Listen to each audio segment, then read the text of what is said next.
ಇವತ್ತು ಗೃಹಲಕ್ಷ್ಮಿ ಯೋಜನೆಯ ಫಲಾನುಭವಿಗಳನ್ನು ಭೇಟಿ ಮಾಡಿ ನನ್ನ ಜೊತೆಯಲ್ಲಿ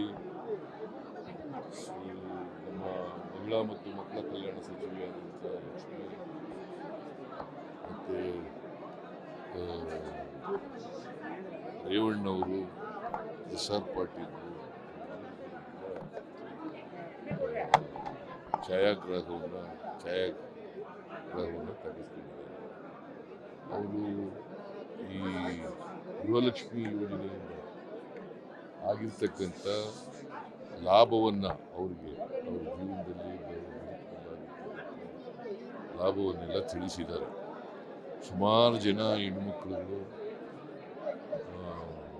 ಅದರಿಂದ ನಮಗೆ ಲಾಭ ಆಗಿದೆ, ನಮಗೆ ಬದುಕಿನಲ್ಲಿ ಹೊಸ ಚೈತನ್ಯವನ್ನು ತುಂಬಿದೆ. ಹಾಗಾಗಿ ನಾವೆಲ್ಲರೂ ಕೂಡ ಸಿದ್ದರಾಮಯ್ಯನವ್ರಿಗೆ, ಲಕ್ಷ್ಮಿಯವ್ರಿಗೆ ಮತ್ತು ಇಡೀ ಸರ್ಕಾರಕ್ಕೆ ನಾವು ಕೃತಜ್ಞತೆಗಳನ್ನು ಸಲ್ಲಿಸ್ತೀವಿ ಅಂತಕ್ಕಂಥ ಮಾತುಗಳನ್ನು ಹೇಳಿದ್ದಾರೆ.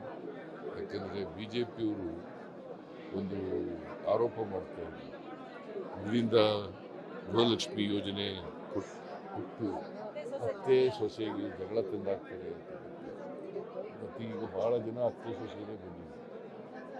ಅವರು ಎಲ್ಲರೂ ಕೂಡ ಹೇಳ್ತಾರೆ, ಅನ್ಯೋನ್ಯವಾಗಿದ್ದೀವಿ ನಾವು, ಇದರಿಂದ ನಮಗೆ ಲಾಭ ಆಗಿದೆ, ನಾವಿಬ್ಬರು ಒಟ್ಟಿಗೆ ಸೇರ್ಕೊಂಡು, ಸೊಸೆ ಮತ್ತು ಅತ್ತೆ ಒಟ್ಟಿಗೆ ಸೇರಿಕೊಂಡು ನಾವು ಇದರ ಲಾಭವನ್ನು ಪಡಿತಾ ಇದ್ದೀವಿ ಅಂತಕ್ಕಂಥ.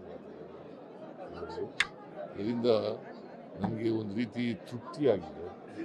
ಇಂಥ ಕಾರ್ಯಕ್ರಮ ಮಾಡಿ ವಿಶೇಷವಾಗಿ ಮಹಿಳೆಯರು ಅವರು ಆರ್ಥಿಕವಾಗಿ, ಸಾಮಾಜಿಕವಾಗಿ ಸಬಲರಾಗ್ತಾ ಇರ್ತಕ್ಕಂಥದ್ದು ಭಾಳ ಸಂತೋಷದ ವಿಚಾರ. ಅದಕ್ಕಾಗಿ ಈ ಕಾರ್ಯಕ್ರಮ ಮುಂದುವರಿಸ್ತೀವಿ ನಾವು, ಮತ್ತು ಈ ಕಾರ್ಯಕ್ರಮ ಯಾವ ಕಾರಣಕ್ಕೂ ನಿಲ್ಲಿಸಲ್ಲ, ಮುಂದೆನೂ ಕೂಡ ಇದು ಮುಂದುವರಿಸ್ತಕ್ಕಂಥ ಕೆಲಸವನ್ನು ಮಾಡ್ತೀವಿ. ಚುನಾವಣೆ ಆದಮೇಲೂ ಮುಂದುವರಿಸ್ತೀವಿ.